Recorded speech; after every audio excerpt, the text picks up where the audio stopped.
Vocês sabiam que essa cena de Guerra Futura em O Exterminador do Futuro Gênesis é basicamente uma releitura de um trecho que teríamos em O Exterminador do Futuro 2? Essa parte da Guerra Futura não chegou a ser gravada devido aos custos de produção na época, e realmente foi uma pena. Eu fico pensando como isso seria naquela ambientação sombria que é mostrado nos dois primeiros filmes. Esse trecho também tem alguns detalhes do filme, como a viagem no tempo dos dois filmes, e com certeza seria algo épico e explicaria muita coisa. Inicialmente seria algo bem parecido, a Skynet sendo derrotada, e esse é o grande conceito do equipamento de deslocamento temporal. Ele foi construído propriamente para esse fim, esse é o último recurso da Skynet. John e o Kyle Reese e outros membros da equipe descem por um elevador subterrâneo muito profundo. Essa cena seria apresentada como se o local estivesse em total curto, haveriam muitas faíscas. Então eles descem até a fábrica, onde haveria diversas máquinas paradas, os tanques, os Hunter Killers, e haveria um outro elevador que, descendo, eles chegariam em um enorme corredor,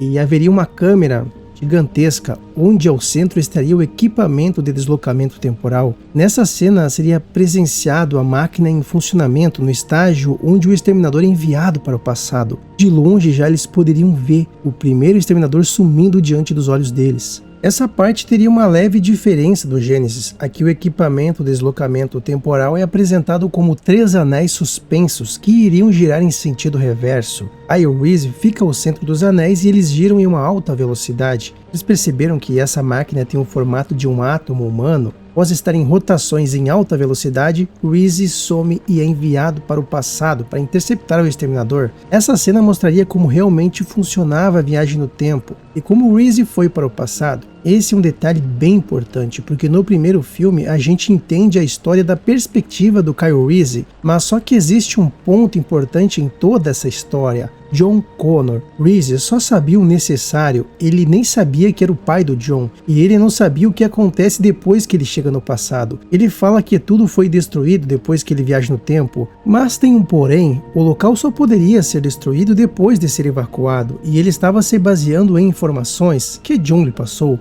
e destruiria o local após ele partir. Após Reese sumir em uma explosão de energia, John vai até uma sala semelhante a uma câmara fria, onde estava inúmeros exterminadores, onde eles eram guardados, onde eles eram mantidos, em cápsula. Mas estava faltando uma das cápsulas estava vazia. Essa era a forma de explicar que estava faltando o primeiro exterminador que foi enviado para o passado. Então seria mostrado John Connor programando o segundo exterminador, que seria enviado para interceptar o T-1000. E esse é o grande detalhe, John Connor é a chave de tudo. No filme já é explicado que ele envia esse modelo do T-800 porque ele tem um certo carinho, uma forte ligação emocional pelo modelo. John tinha as lembranças desse passado, ele sabia que precisava enviar o T-800 para proteger a sua versão mais jovem. Então descobrimos que John Connor só contou o necessário para que a sua missão não tivesse qualquer alteração no passado. Como eu mencionei, Kyle Reese nem sabia que era pai de John, ou que houvesse um segundo exterminador que fosse enviado para o passado, por isso que ele não fala sobre isso no primeiro filme. É claro que essa história foi projetada para se encaixar com os dois filmes, né, pessoal? E é por isso que eu sempre digo que esses dois primeiros filmes são geniais, cara. Existem muitas coisas nas entrelinhas. Como vocês sabem, existe um segundo modelo do T-800, o modelo 102, interpretado por Franco Columbo.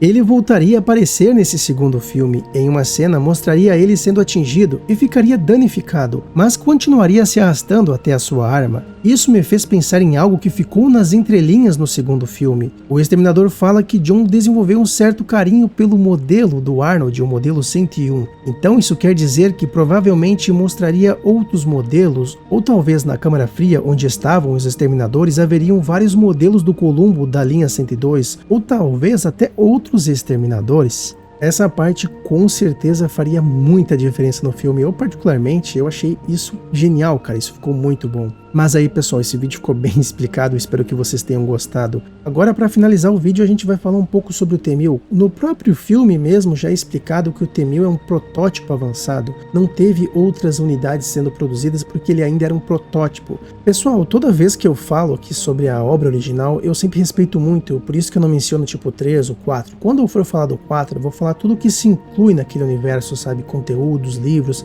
Eu falo isso, pessoal, porque eu vejo alguns comentários falando sobre o T-1000 ter se rebelado contra a Skynet, por isso que a Skynet não produziu mais unidades 1000. Bom, pessoal, isso não é uma informação que surge no segundo filme, e sim isso começa a surgir com as crônicas de Sarah Connor. Então essa não é uma informação oficial do segundo filme, porque o T-1000 ainda era um protótipo, a Skynet não teve tempo de produzir outras unidades porque ela foi destruída. Então a Skynet ela é derrotada pela resistência, ela deixa de existir no futuro, e então ela passa a depender dos exterminadores que foram enviados para o passado. Em um próximo vídeo a gente pode falar sobre essa complexidade da criação da Skynet no passado. Agora eu vou ficando por aqui, mas eu quero agradecer a todos vocês pela força, obrigado por estarem aqui, obrigado pela confiança, vocês são uma força desse canal e muito obrigado por tudo mesmo, pessoal, de verdade, eu só tenho a agradecer.